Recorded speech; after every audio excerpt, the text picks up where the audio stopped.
obviously you oppose the recall election of your successor and fellow Democrat Gavin Newsom. But considering what we have gone through, the pandemic, the lockdowns, his unwise indoor dinner at the exclusive French Laundry restaurant in Napa, are you surprised that recall petitions were launched against him? Well, the recall petitions were launched against most governors, including myself and Reagan, all sorts of people. It's becoming increasingly the norm in our polarized politics. The surprising part is they got the signatures. And I would say that's a function maybe of social media, the ability to send petitions over the internet, the vast sums of money that conservatives are willing to pay. So I think there's a mechanical reason why it qualified. The political outcome, I think, is not in doubt. Gavin Newsom will not be recalled. Out of curiosity, you're someone who, as a seminarian, took a vow of poverty and was well known for ordering McDonald's for the Horseshoe, the governor's office, at least in your first term. I remember when you were sworn in for your third term, the reception, you had to order out pizza. Have you ever heard of the French Laundry, where a dinner bill can be the size of one's monthly mortgage? I have heard of it. The first few years I heard of it, I didn't understand, was it a laundry or not, or had it been a laundry, so I didn't quite get it. I don't want to create too much contrast, but I will tell you that for my inaugural dinner in January of 1975, we went to Man Phuc Lo, which was a Chinese restaurant in the industrial area of downtown Los Angeles. I think it was a Dutch treat kind of thing around a big table.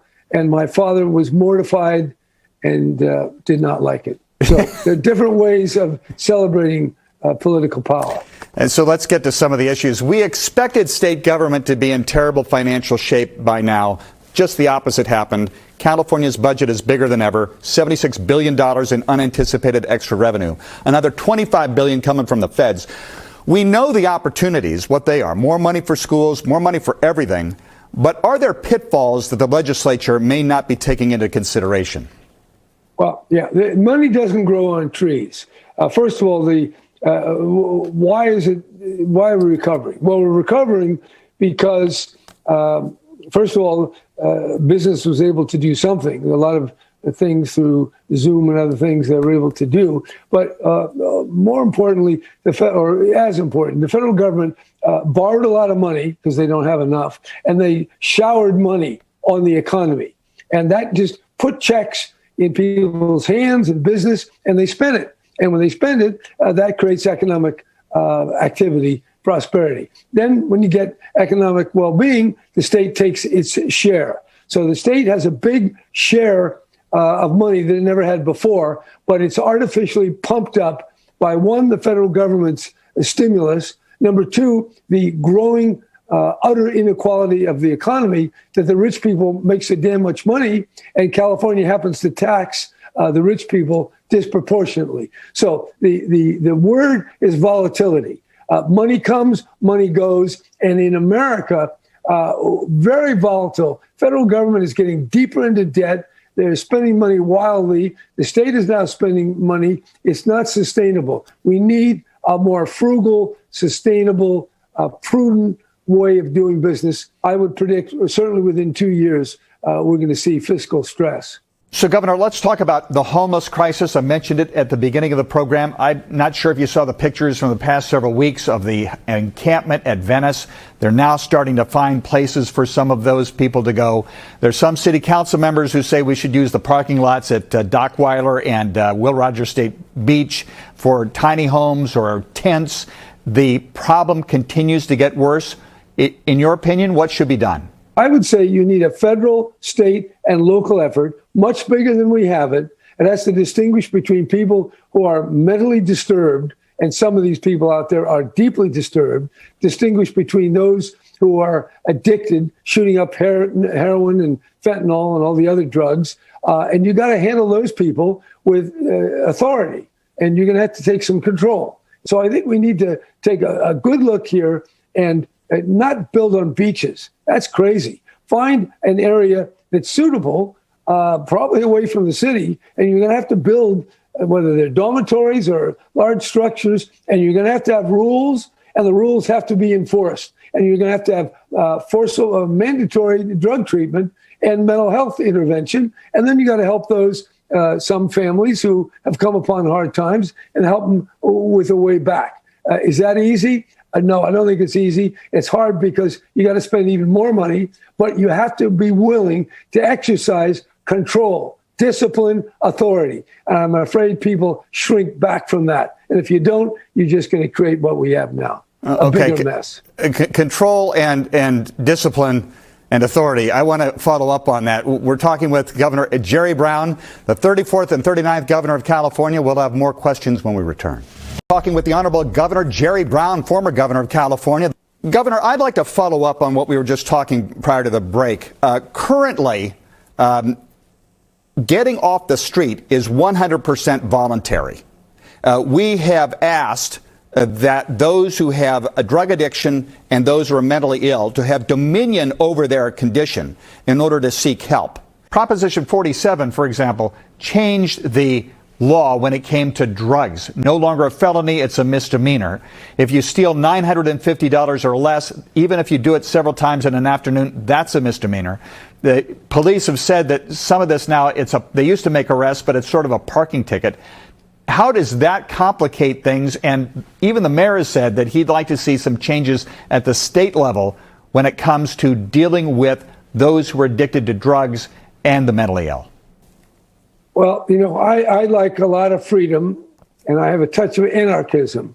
But at the same time, I see an absolute need for minimum authority.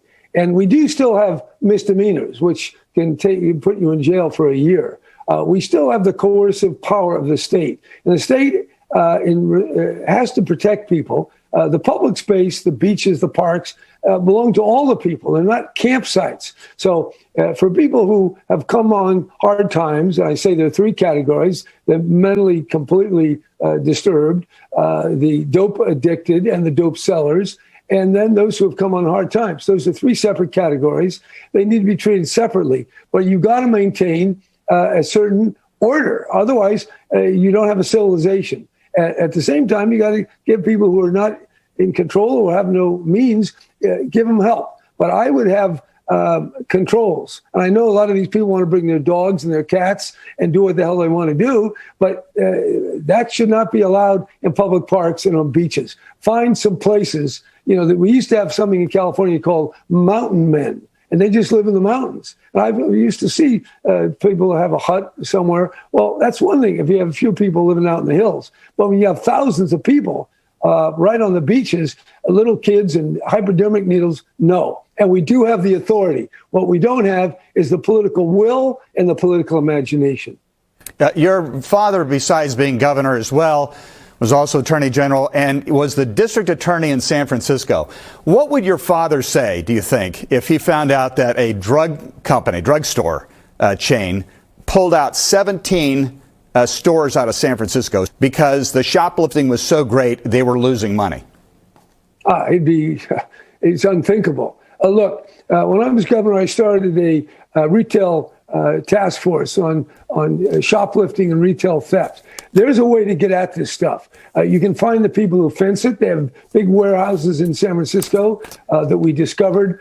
They're distributing and selling all the stolen material. You got to crack down on it. And don't let anyone tell you that it's not against the law anymore. You can't go into a store and steal. Yes, it's not a felony if it's under $900, but if it's a misdemeanor, you can be put in jail for a year. And if you do it twice, that's 2 years. There just isn't the political will. And I can tell you in some jails, there's plenty of room. I don't know about L.A. San Francisco, Alameda, they got a lot of room. Now, if they're crazy, or I'm not supposed to use that word, if they're cognitively challenged, or if they're dope addicted, they don't have any control of themselves. So you've got to create a controlled environment whereby you give people help, but you don't just stand there. Do you want my service? No, you got to make stuff happen. And that takes the authority of the state. And the state has plenty of authority, but the people in charge have to step up to the plate. What's your opinion about the defund police movement? It's a slogan. It's not real. nobody who's lived in a city with any degree of crime wants to defund the police. Look, there's 2 points, and you need to make them. And I've met a lot of these cops. Some of them are real authoritarian characters that are not known for their empathy. Okay, that's true. And some of them are terrible. And the guy who killed George Floyd, that's horrible. All right. Having said all that, most cops are like everybody else. They're decent people. Okay, very decent, and they're dedicated, and they have a sense of service. And you need them because, yeah, you got some bad cops. You got some bad people. You got some people, or maybe they're bad, maybe they're just mentally challenged, but they're out there robbing, raping, stealing, pillaging. That's real. I've seen it when I was mayor of Oakland. I've talked to people who were afraid to come out after the sun went down. You need the cops. Real simple. And the defund movement, there's a mood to it. It has a feeling, but you can't apply it literally. And do we need social services? Yeah, but you can't just give services. Government has got to have some authority to enforce minimum standards of conduct and decency.